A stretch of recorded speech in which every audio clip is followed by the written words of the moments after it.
नमस्कार, खबरों के तापमान में आपका स्वागत है। मैं हूं आपके साथ प्रत्यूष रौनक। खबरों के तापमान में सबसे पहली खबर राहुल गांधी को लेकर है।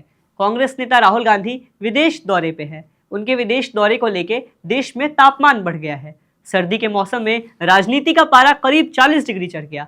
दरअसल राहुल गांधी वियतनाम के दौरे पे हैं। उनके इस टूर को लेकर बीजेपी लगातार हमलावर है।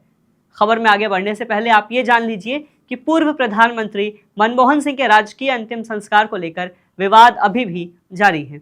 भारतीय जनता पार्टी ने केंद्र के खिलाफ कांग्रेस के उन आरोपों को बेबुनियाद करार दिया है जिसमें कहा गया कि अंत्येष्टि के दौरान असम्मान और कुप्रबंधन देखने को मिला। ये मामला अभी थमा भी नहीं था कि भाजपा नेताओं ने राहुल गांधी को निशाने पर ले लिया। भाजपा प्रवक्ता शहजाद पूनावाला ने कहा कि राष्ट्रीय शोक के बीच राहुल गांधी विदेश निकल चुके हैं। इसके आगे बीजेपी की तरफ से कहा गया कि देश जब पूर्व प्रधानमंत्री डॉक्टर मनमोहन सिंह के निधन पे शोक मना रहा था, तब राहुल गांधी नए साल का जश्न मनाने के लिए वियतनाम गए हुए हैं। भाजपा का कहना है कि राहुल गांधी ने अपनी सुविधानुसार राजनीति के लिए डॉक्टर मनमोहन सिंह की मौत का राजनीतिकरण किया, उसका फायदा उठाया। भाजपा के इसी बयान ने राजनीति का पारा बढ़ा दिया है। अगली खबर उत्तर प्रदेश से है। यूपी में अखिलेश यादव के बयान के बाद सियासी पारा बढ़ा हुआ है। लखनऊ स्थित 5 कालीदास मार्ग पे मुख्यमंत्री आवास को लेकर समाजवादी पार्टी के राष्ट्रीय अध्यक्ष अखिलेश यादव ने बड़ा दावा किया है। प्रदेश में अलग अलग जिलों, खासकर संभल में मंदिरों और बावड़ियों की खोज में जारी खुदाई के संदर्भ में कन्नौज सांसद अखिलेश यादव ने कहा, चूंकि खुदाई का काम चल रहा है, इसलिए मेरा मानना है कि मुख्यमंत्री आवास में भी शिवलिंग है। हमें विश्वास है कि शिवलिंग वही है। हम सभी को इसकी खुदाई की तैयारी करनी चाहिए। मीडिया पहले जाए, उसके बाद हम शामिल होंगे। उनके इस बयान पर अब सियासत तेज हो गई है। योगी सरकार में मंत्री ओपी राजभर ने इस बयान पर प्रतिक्रिया दी है। उन्होंने कहा, वो अपना वोट बैंक सुरक्षित करने के लिए बयानबाजी कर रहे हैं। वो इस तरह की बेबुनियाद बयानबाजी कर रहे हैं ताकि उनका मुस्लिम वोट बैंक खिसक न जाए। अगर उन्हें इस बारे में पता होता कि उन्होंने मुख्यमंत्री रहते हुए खुदाई क्यों नहीं करवाई। समाजवादी पार्टी को सिर्फ मुसलमानों का वोट चाहिए, वो कोई और काम नहीं करते।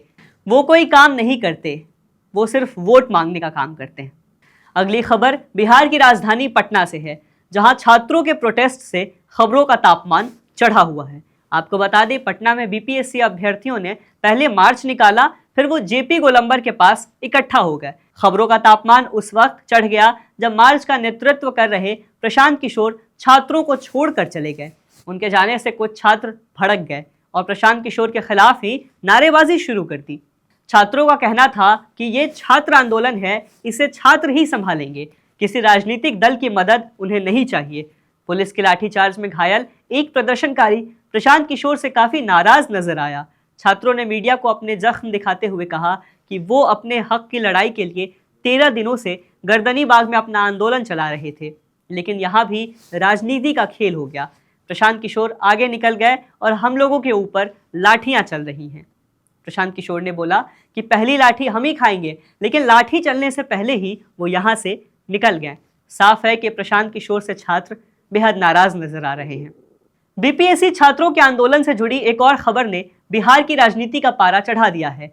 केंद्रीय मंत्री और पीएम नरेंद्र मोदी के हनुमान यानी चिराग पासवान ने बीपीएससी के छात्रों पर हुए लाठीचार्ज पर नाराजगी जताई है। लोजपा प्रमुख चिराग पासवान ने मुख्यमंत्री नीतीश कुमार से दोषी पुलिस अधिकारियों और कर्मियों के खिलाफ कार्रवाई करने की मांग की है। उन्होंने प्रशांत किशोर, पप्पू यादव और तेजस्वी यादव का नाम लिए बगैर छात्रों को भटकाने का आरोप भी लगाया। यहां आपको बता दें कि प्रशांत किशोर के नेतृत्व में प्रदर्शनकारियों ने गांधी मैदान से सीएम आवास तक मार्च निकाला था। जेपी गोलंबर के पास पुलिस ने उन्हें रोक दिया। करीब 3 घंटे की जद्दोजहद के बाद पुलिस ने वाटर कैनन और लाठीचार्ज करके प्रदर्शनकारियों को खदेड़ दिया था। चिराग पासवान का बयान जदयू के स्टैंड से अलग है। जदयू नेता और शिक्षा मंत्री सुनील कुमार ने लाठीचार्ज को लेकर कहा कि प्रदर्शन करने की एक निश्चित सीमा होती है, प्रदर्शन की एक सीमा होती है। इसके आगे बात होगी संभल की। संभल में जो हो रहा है उसने यूपी का सियासी पारा चढ़ा दिया है। संभल में जामा मस्जिद के सामने पुलिस चौकी बनाने को लेकर एआईएमआईएम चीफ असदुद्दीन ओवैसी ने उत्तर प्रदेश सरकार पर जम के निशाना साधा। ओवैसी ने प्रदेश सरकार पर हमला बोलते हुए कहा, संभल में 5 बेगुनाहों को मार दिया गया। यहाँ मुस्लिम इलाके में सरकार को स्कूल बनाना चाहिए, लेकिन सरकार की मानसिकता सांप्रदायिक है। AIMIM चीफ असदुद्दीन ओवैसी ने कहा, संभल में मुसलमानों पर शक किया जा रहा है। ओवैसी ने यूपी सरकार पे कड़े सवाल किए और कहा कि इलाके में जिन 5 लोगों की मौत हुई उसका जिम्मेदार आखिर कौन है। मुसलमानों को बहुत सारी सुविधाएं नहीं दी जा रही है। यूपी में मस्जिद के सामने पुलिस आउटपोस्ट बनाया जा रहा है। उन्होंने समाजवादी पार्टी में निशाना साधते हुए कहा, सपा को यह बताना चाहिए कि 2013 में मुजफ्फरनगर में क्या हुआ था। तो ये थी वो खबरें जिन्होंने खबरों का तापमान चढ़ा रखा।